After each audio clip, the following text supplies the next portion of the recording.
Je suis Jean-Yves Rosaza, j'ai 58 ans. J'ai été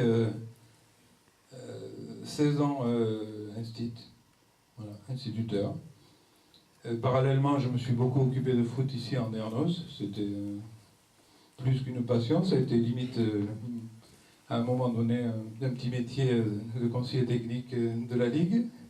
Je suis agent immobilier, je ne suis pas promoteur.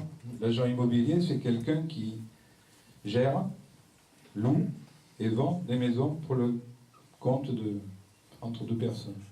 Je ne suis pas promoteur, je ne crée pas de biens à vendre.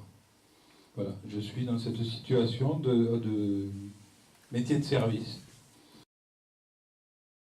Il faut une liste. Et là, il faut, quand on n'est pas politique, quand on n'a pas de parti politique pour nous aider, mais j'y tenais pas, on parle et on voit dans le village, dans la ville, les gens qui peuvent partager éventuellement certaines idées sur lesquelles on s'appuie et avec lesquelles on forge le projet. Ça a été 2 ans de travail, pas avec les 33, mais 2 ans de travail avec un certain nombre, et pour aboutir à une liste qui est connue, que vous avez, qui est dévoilée, qui n'a pas à être cachée jusqu'au bout, qui est celle qui va bien, celle qui couvre toutes les compétences, celle qui a été choisie parce que chaque personne a une spécialité qui permet de couvrir l'ensemble des missions. Cette équipe est jeune, elle est compétente, totalement déterminée à prendre les rênes de la municipalité. Sur quoi s'est basé notre projet? C'est sur une nouvelle réflexion, une autre logique. C'est-à-dire que Andernos doit avoir une correction de trajectoire. On me dit parfois, Rosaza, Perusa, il peut y avoir une confusion dont vous pourrez me parler éventuellement. Vous allez voir, si on se met dans la situation de penser qu'au projet, les projets qui seront mis l'un en face de l'autre, vous allez vite voir qu'il n'y a pas de photo.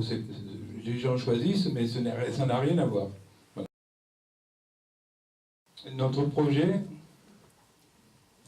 sera axé autour de l'environnement, c'est-à-dire la préservation du territoire, de manière permanente. C'est un sujet, aucune décision ne pourra faire abstraction du respect du territoire qui nous est confié et que nous avons à transmettre.